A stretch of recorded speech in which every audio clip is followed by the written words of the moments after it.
साथियों नमस्कार। आम आदमी और एक सरकारी कर्मचारी या सरकारी अधिकारी जिसे हम लोक सेवक कहते हैं, हम दोनों के जीवन में एक बड़ा अंतर होता है। एक आम आदमी के और लोक सेवक के बीच में अंतर यह होता है कि लोक सेवक हमेशा नियमों से आबद्ध रहता है। कुछ कानून होते हैं, कुछ आचार संहिताएँ होती हैं।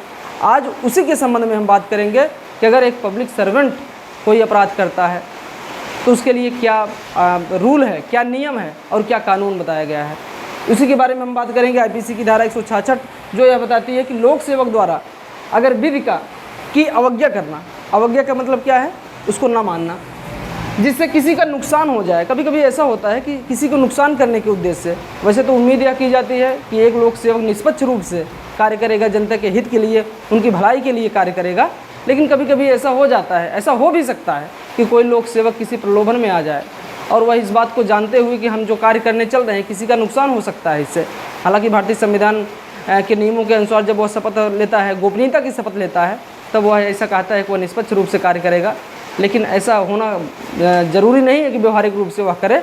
तो अगर वह इस प्रकार का कोई अपराध करता है, किसी को नुकसान पहुँचाने के उद्देश्य से ऐसा करता है, तो उसके लिए दंड का प्रावधान किया गया है। आईपीसी की धारा 166 में बताया गया है कि अगर वह जो है इस प्रकार का कोई अपराध करता है, कोई ऑफेंस करता है कि जिससे कि किसी का नुकसान हो। जैसे एक उदाहरण से हम इसको समझ लेते हैं कि अगर कोई व्यक्ति ऐसा है जो कि डाकिया है और एक पत्र आया हुआ है और पत्र के माध्यम से वह व्यक्ति जो है, किसी का ज्वाइनिंग लेटर है, नौकरी है, और वह व्यक्ति जो है क्या काम करता है, जो डाकिया है वह क्या करता है कि उसको अपने पास रख लेता है, इस इंटेंशन से रख लेता है उस व्यक्ति का नुकसान हो जाए।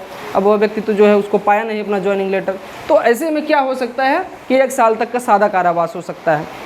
बहुत ध्यान से समझने की बात है कि थोड़ी सी छूट दी गई है आम आदमी और लोक सेवकों के बीच में, जो है बहुत थोड़ी सी छूट दी गई है लोक सेवकों को। जैसे कि यह जितनी धाराएँ इसमें शामिल हैं वो नॉन कॉग्निजेबल हैं, अर्थात जो है असंज्ञेय अपराध हैं। बेलेबल हैं, उसमें जमानत भी हो सकती है। ट्राइबल बाय फर्स्ट कोर्ट है, ये तो है ही। इसके साथ नॉट कंपाउंडेबल है, अर्थात असमनीय अपराध है। तो अगली धारा में हम चलते हैं। आईपीसी की धारा 166A में अपराधों के संबंध में विवेचना से संबंधित है। जैसे कोई अपराध होता है तो पुलिस FIR करती है। FIR के बाद जो है 90 दिन या 60 दिन के भीतर में जो है एक विवेचना करना होता है। जो दरोगा होते हैं या जो संबंधित पुलिस अधिकारी होते हैं उनको जो है विवेचना करके उसे न्यायालय में पेश करना होता है। तो ऐसे हालात में इस बात की संभावना बढ़ जाती है कि कोई व्यक्ति अगर बलशाली है, शक्तिशाली है या पैसे से मजबूत है तो वह किसी भी न्याय प्रक्रिया को जो है थोड़ा सा बाधित कर सकता है, किसी विवेचना करने वाले अधिकारी को घूस दे सकता है। अगर ऐसा कोई करता है तो उसके लिए यह आईपीसी की धारा 166A बताती है। और उसके साथ साथ यह भी बताती है कि महिलाओं से संबंधित जो अधिकार हैं, जैसे 354 है, 354A है, 370 है, 370A है, 376A BCD और 509 है। तो ये जितनी धाराएं हमने बताई है ये सभी जो है महिलाओं से संबंधित अपराध है। अगर कोई महिला इस प्रकार की रिपोर्ट लिखाने के लिए जाती है और कोई अधिकारी उसको लिखने से मना कर देता है और यह कहता है कि नहीं हम नहीं लिखेंगे, या उसमें असफल होता है, तब यह माना जाएगा कि वह धारा आईपीसी की धारा 166A के तहत जो है अपराध किया है और उसके लिए सज़ा है न्यूनतम 6 माह और अधिकतम 2 साल तक हो सकती है।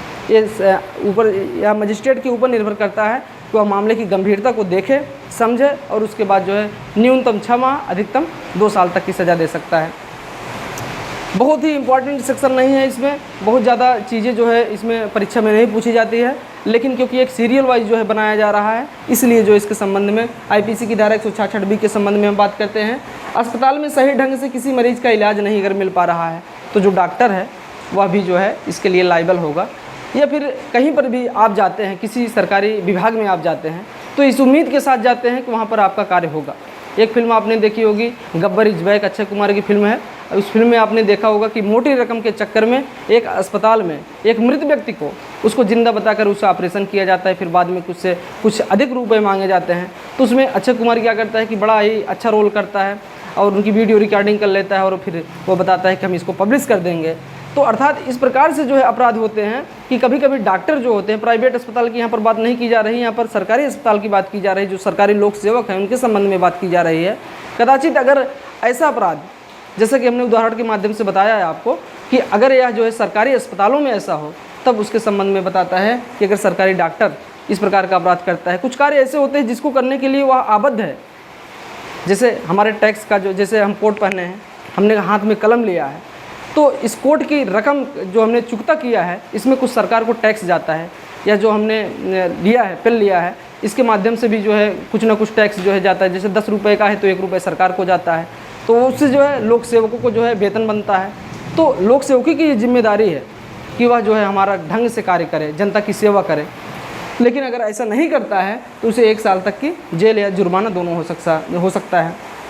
आईपीसी की धारा 167 है जो है बताती है क्षति कारित करने के इंटेंशन से कोई ऐसा इरादा है किसी लोक सेवक का अशुद्ध दस्तावेज का निर्माण करता है, वो अपने विभाग में है और किसी को नुकसान पहुंचाने के उद्देश्य से वह एक अशुद्ध दस्तावेज बनाता है, को चाहे वह इलेक्ट्रॉनिक हो सकता है या फिर जो है वैसे दस्तावेज हो सकता है, कागजी हो सकता है। अगर ऐसा अपराध करता है तो उसे 3 साल तक की सज़ा का प्रावधान दिया गया है। आईपीसी की धारा 168 विधि विरुद्ध व्यापार में लगने की दशा में। विधि विरुद्ध व्यापार क्या है? अगर कोई लोक सेवक है तो हमने एक चीज़ बताया कि वह हमेशा इस बात का ध्यान रखता है, सरकारी नियमों से जो है हमेशा बधा रहता है, एक आचार संहिता उसके ऊपर लगी रहती है। उसमें यह बताया जाता है कि कौन सा अपराध कौन सा व्यापार वह कर सकता है और कौन सा व्यापार नहीं कर सकता है। मान लीजिए उसने ऐसा कोई व्यापार प्रारंभ कर दिया जो कि उसको नहीं करना चाहिए, तो ऐसी दशा में उसे 1 साल तक की जेल हो सकती है। आईपीसी की धारा 169 की तरफ बढ़ते हैं। संपत्ति खरीदने या न खरीदने के निर्देश के संबंध में, यह भी बहुत इंपॉर्टेंट है। जो लोक सेवक होते हैं उनको यह बताया गया है कि कौन सी संपत्ति वो खरीद सकते हैं और कौन सी संपत्ति नहीं खरीद सकते हैं। मान लीजिए कि कोई ऐसा लोक सेवक है जिस संपत्ति को बताया गया है कि आप उसको नहीं खरीद सकते हैं, उसका व्यापार आप नहीं कर सकते हैं, उसके संबंध में वह व्यापार करना प्रारंभ कर देता है, तो उसे 2 साल तक की कारावास की सज़ा हो सकती है। आईपीसी की धारा 170 यह बताती है कि लोक सेवक का प्रतिरूपण, यह एक प्रकार से आईपीसी की धारा 419 420 के संबंध में जब हमने चर्चा किया था, 416 के बारे में आपको बताया था, उसी से संबंधित है यह, कि जिसमें भेष बदलकर जैसा वह नहीं है वैसा दिखाने की कोशिश करता है। किसी दुकान पर कोई व्यक्ति पहुंचा होटल में और बताया कि मैं फूड इंस्पेक्टर हूं और जो है आप हमको इतना पैसा दीजिए, नहीं तो हम आपका होटल बंद कर देंगे। किसी दुकान पर, किराने की दुकान पर पहुंच गया अनाज चेक करने के उद्देश्य से और ख़ुद को जो है फूड इंस्पेक्टर बताने लगा। ऐसे हालात में अगर वह व्यक्ति पकड़ा जाता है तो वह जो है लोक सेवक अगर है और दूसरा कुछ जो है अपना पावर बताता है, अपना पद बताता है, तो ऐसी दशा में जो है उसे 2 साल तक की सज़ा हो सकती है। आईपीसी की धारा 171 है, यह बताती है कपटपूर्ण तरीके से लोक सेवक की पोशाक पहनना।